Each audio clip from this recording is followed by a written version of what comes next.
आज इस सियासी युद्ध में सोनिया गांधी भी कूद गईं। सोनिया गांधी ने आज एक आर्टिकल लिखा जिसमें उन्होंने भारत सरकार पर गंभीर आरोप लगाए। सोनिया ने कहा कि सरकार का मौन एक तरह से जिम्मेदारी से पीछे हटना है। इससे देश की फॉरेन पॉलिसी पर सवाल उठ रहे हैं। हम आपको इस आर्टिकल की खास बातें बता देते हैं। इस आर्टिकल को आसानी से समझने के लिए हम आपको इसके कुछ हिस्से विस्तार से बताते हैं। सोनिया गांधी ने कहा कि मोदी सरकार की चुप्पी तटस्थता नहीं है। खामनेई की हत्या पर सरकार ने चुप्पी साध रखी है और ऐसे में ये साइडलाइन होना नहीं बल्कि जिम्मेदारी से पीछे हटना दिखाता है।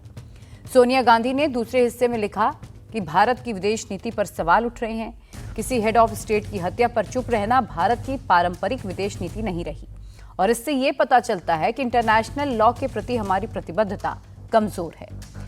सोनिया गांधी ने अपने तीसरे हिस्से में प्रधानमंत्री मोदी के इजरायल दौरे पर भी सवाल उठाए। उन्होंने लिखा कि पीएम इजरायल गए और इसके सिर्फ 48 घंटे के बाद अटैक हो गया।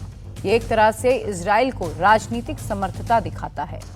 आर्टिकल के चौथे हिस्से में सोनिया गांधी ने बजट सत्र में चर्चा की मांग की और लिखा कि परेशान करने वाली चुप्पी और अंतर्राष्ट्रीय व्यवस्था के बिगड़ते स्वरूप पर संसद में खुली चर्चा हो।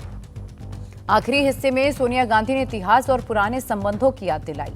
सोनिया ने लिखा कि ईरान भारत का पुराना मित्र रहा है और इस कठिन समय में भारत को अपनी स्वतंत्र आवाज और नैतिक शक्ति को फिर से पहचानने की जरूरत है।